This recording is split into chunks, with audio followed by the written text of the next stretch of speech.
وہ شکل سے شریف گھر کی بیٹی لگ رہی تھی. میں پاس گیا, میرے قریب ہو کر بولی, چلو گے صاحب؟ میں نے پوچھا, کتنے پیسے لوگی؟ کہنے لگی, آپ کتنے دیں گے؟ میں نے اس کی نیلی سی آنکھوں میں جھانک کر دیکھا, وہ بے بس سی تھی. میں نے بولا, آؤ کار میں بیٹھو. وہ ڈر رہی تھی.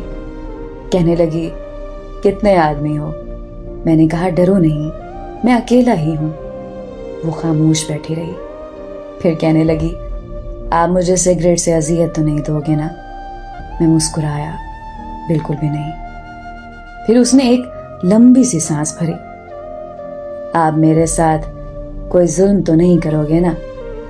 آپ چاہے مجھے 500 کم دے دینا, لیکن میرے ساتھ برا نہ کرنا پلیز. وہ بہت خوبصورت تھی. معصومیت اس کی باتوں سے ٹپک رہی تھی. پھر بھی خدا جانے وہ کیوں جسم بیچنے پہ مجبور تھی. وہ نہیں جانتی تھی میں کون ہوں. میں نے پوچھا, کھانا کھایا ہے؟ کہنے لگی, نہیں. میں نے ہوٹل کے سامنے کار روکی. ہوٹل والا مجھے جانتا تھا. اس نے جلدی سے کھانا پیک کیا, مجھے دیا. میں کار میں بیٹھ گیا. میں اپنے ڈیرا کی طرف چل دیا. چوکیدار نے دروازہ کھولا. میں نے کار پارک کی. رات کے 11 بج رہے تھے. وہ مسلسل میری طرف دیکھے جا رہی تھی. میں نے کھانا پلیٹ میں ڈالا. اسے کہا, ہاتھ دھو لو. وہ کہنے لگی, میں نے نہیں کھانا. میں نے پیار سے کہا, ڈرو نہیں, کچھ نہیں ہوگا. وہ ہاتھ دھو کر آئی, میرے سامنے کرسی پہ بیٹھ گئی اور کھانا کھانے لگی. جب کھانا کھا لیا تو کچھ کھانا بچ گیا. کہنے لگی, یہ میں گھر لے کے جا سکتی ہوں؟ میں مسکرایا, بالکل بھی نہیں. وہ چپ ہو گئی, برقع اتارنے لگی. میں نے کہا, رک جائیں, میرے پاس آ کر بیٹھ جائیں. وہ حیران تھی. میری آنکھوں میں دیکھ کر بولی, جلدی سے اپنا کام کریں, مجھے واپس چھوڑیں. میں نے کہا, نہیں پوچھوں گا. کیوں کرتی ہو ایسا؟ کیوں بیچتی ہو جسم؟ بس اتنا کہوں گا, چھوڑ سکتی ہو کیا یہ سب؟ وہ میرے چہرے کی طرف دیکھنے لگی. آپ پاگل لگ رہے ہیں مجھے. میں نے اس کی آنکھوں میں دیکھا. ہاں, پاگل ہی ہوں میں. سب پاگل ہی سمجھتے ہیں مجھے. وہ کہنے لگی, اگر کچھ کرنا نہیں ہے تو مجھے واپس چھوڑ کر آؤ. میں نے اس کے سر پہ ہاتھ رکھا. پھر پرس سے 10,000 نکالے, اس کے ہاتھ پہ رکھے. وہ حیران تھی. کہنے لگی, میں نے نہیں لینے, آپ کیوں دے رہے ہیں یہ پیسے مجھے؟ میں نے اس کے چہرے پہ ایک تھکن محسوس کی تھی. وہ اپنے آنسو رو کے بیٹھی تھی. بار بار کہہ رہی تھی, مجھے واپس چھوڑ کر آؤ, مجھے ڈر لگ رہا ہے. میں نے اسے یقین دلایا, ڈرنے کی کوئی بات نہیں ہے.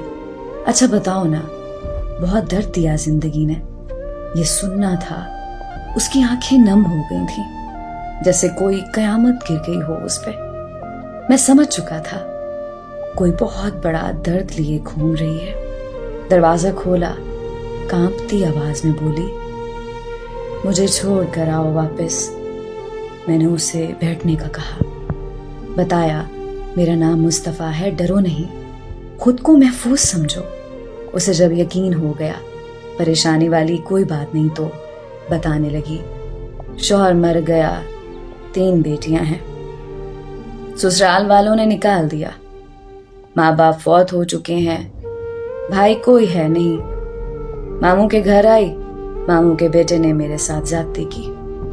میں نے جب مامی کو بتایا تو سب نے مجھے غلط کہا. مجھے دھکے دے کر گھر سے نکال دیا. دور کے رشتہ دار نے ایک بڈھے سے میری شادی کروائی. اس کے بچے بھی تھے. اس کے بچوں نے مجھے بہت ذلیل کیا. پھر وہ شوہر بھی فوت ہو گیا. بیٹیوں کو لیے در بدر بھٹکنے لگی. نہ چھت تھی, نہ روٹی تھی, بھوک افلاس تھی. سڑک پہ کھڑی تھی, ایک صاحب آئے, کہنے لگے, 1 گھنٹے کے 5,000 دوں گا. نہ چاہتے ہوئے ماں کی ممتا, حالات کی ستائی ہوئی, کیا کرتی. آخر چل دی. اب ہر روز جسم بیچتی ہوں. کرائے کا گھر لیا ہے, بیٹیوں کو اکیلا چھوڑ کر آتی ہوں. کیا کروں؟ بہت بار سوچا خودکشی کر لوں, لیکن